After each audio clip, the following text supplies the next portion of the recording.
মানুষকে ইনজেকশন দিয়ে তাদের পৌরসত্ব করে দেওয়া হোক। ওই যে অত্যাচার তারেক রহমানের উপরে করা হয়েছিল, ওই অত্যাচার যদি নাহিদ পাটোয়ারিদের উপরে করা হতো তাহলে ওরা তো রাজনীতি তো দূরের কথা, ওরা বাপের নামই ভুলে যাইতো। আপনি কি মনে করেন করা হয় নাই? না, করা হয় নাই। না, কি করা হয়েছে সেটা তো আমরা দেখেছি, সেটা তো দেখেছি তো, আমরা দেখেছি তো। আর সবচেয়ে না, আমরা ভুলি নাই, আমরা ভুলি নাই।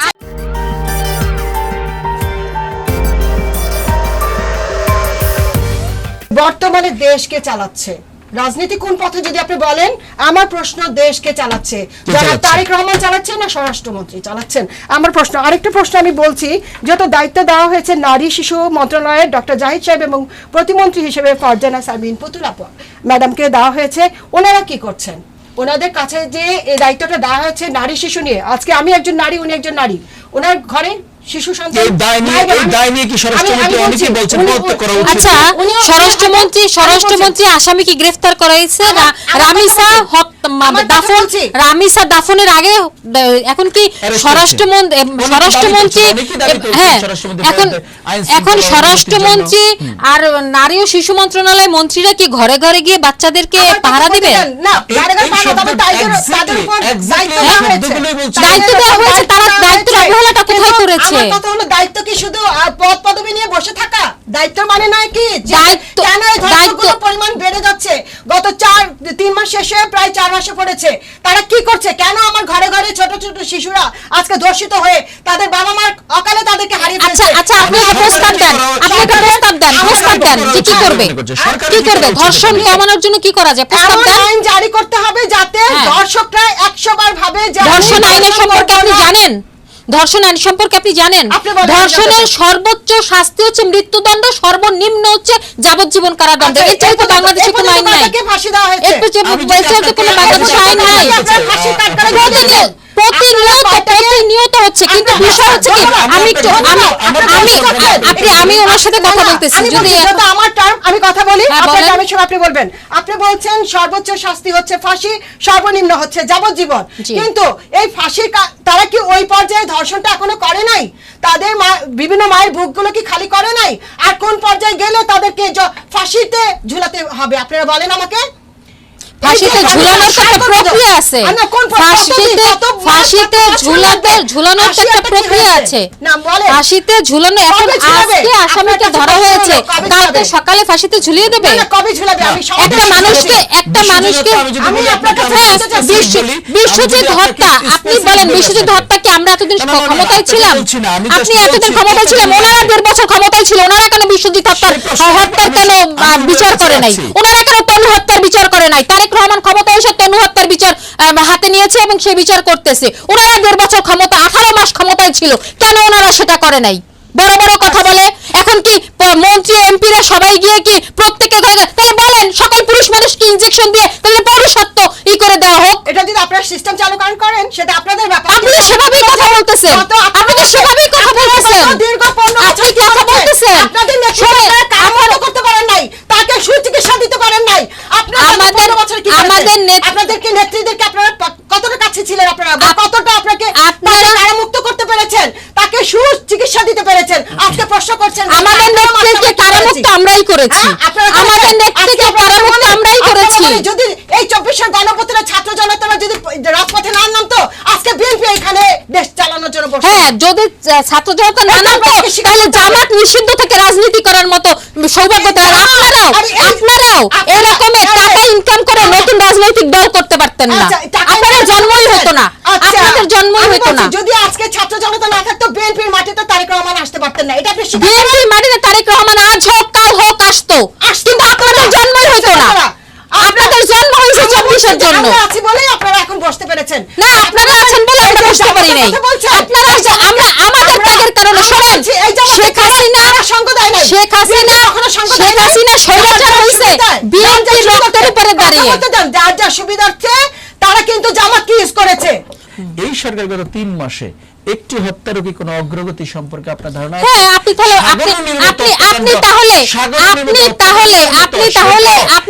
আমি একটু বলি, আমি শেষ করি, আপনার প্রশ্ন আমি বুঝতে পেরেছি। তত্ত্বাবধায়ক সরকারের আমল অর্থাৎ ইউনূস সরকারের আমল পিছিয়ে গিয়েছে এখনো পিছিয়ে যাচ্ছে, এই সরকার আমলে কয়েকবার হয়েছে, পিছিয়ে যাচ্ছে, একই সূত্রে আছে। কিন্তু তাহলে আমরা কি প্রত্যাশা করতে পারি আসলে এখন এগুলো আপনার সাথে আমি একটু বিচারে বলি, বেরোবে? সেটা হচ্ছে জি। সাগররুনি হত্যার চার্জশিট জমা দেওয়ার জন্য কিন্তু এই সরকার কিন্তু বলেছেন, আমি এখনো পিছিয়েছে? পিছিয়ে আছে। আগামী 8 তারিখে আপনি আমাকে deadline কথা আছে, একটু জি। শেষ করতে দেন, জি, please। কারণ এতদিন চার্জশিট তারা তৈরিই করেনি।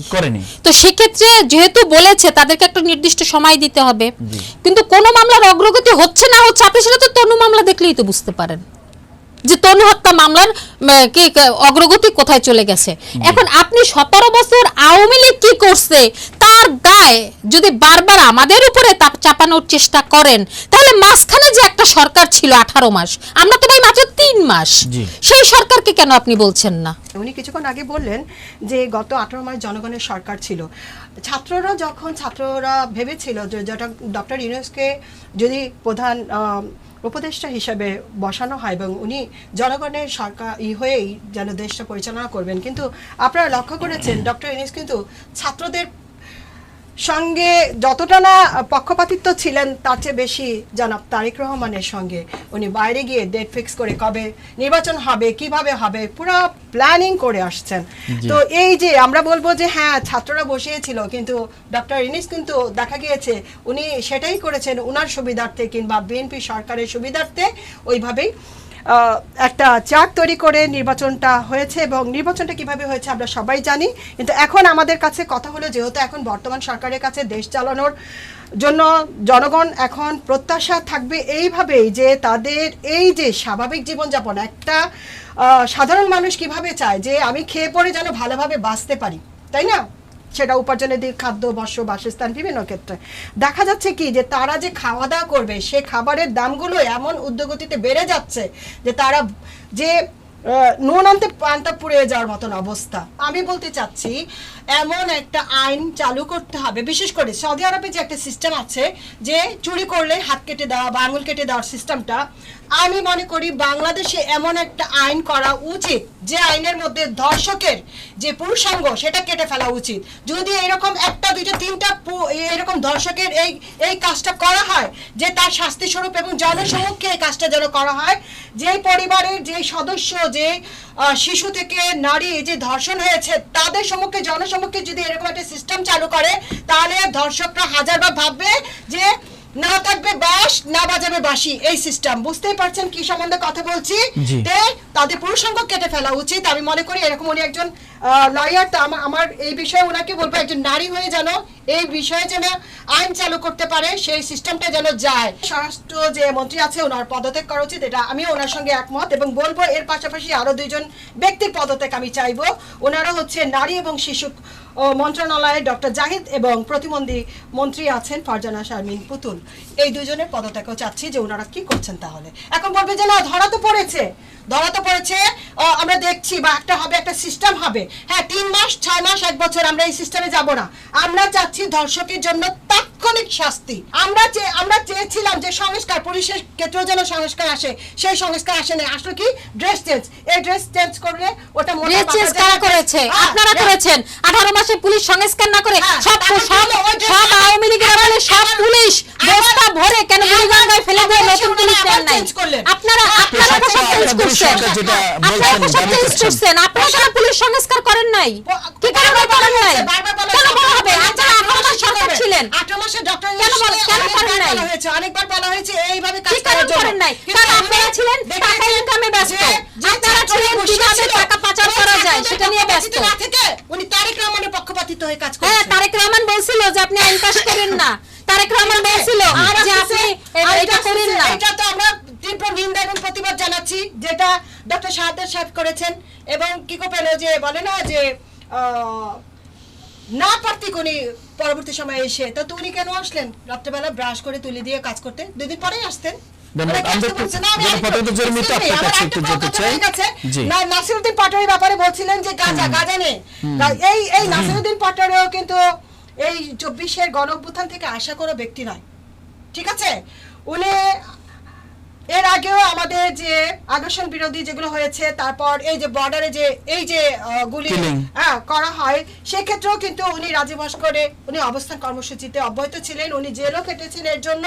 এখন যে বা যারা এই 24-এর গণঅভ্যুত্থানে নতুন একটা রাজনৈতিক বন্দোবস্ত নিয়ে আসতে চেয়েছে ফ্যাসিস্ট খুনি হাসিনাকে সরিয়ে দিয়ে, আজকে তারা হয়ে গেল চাঁদাবাজ, আজকে তারা হয়ে গেল গাঁজাখোর, আজকে তারা হয়ে গেল কি নতুন বন্দোবস্ত কি মানুষকে গালি দেয়া?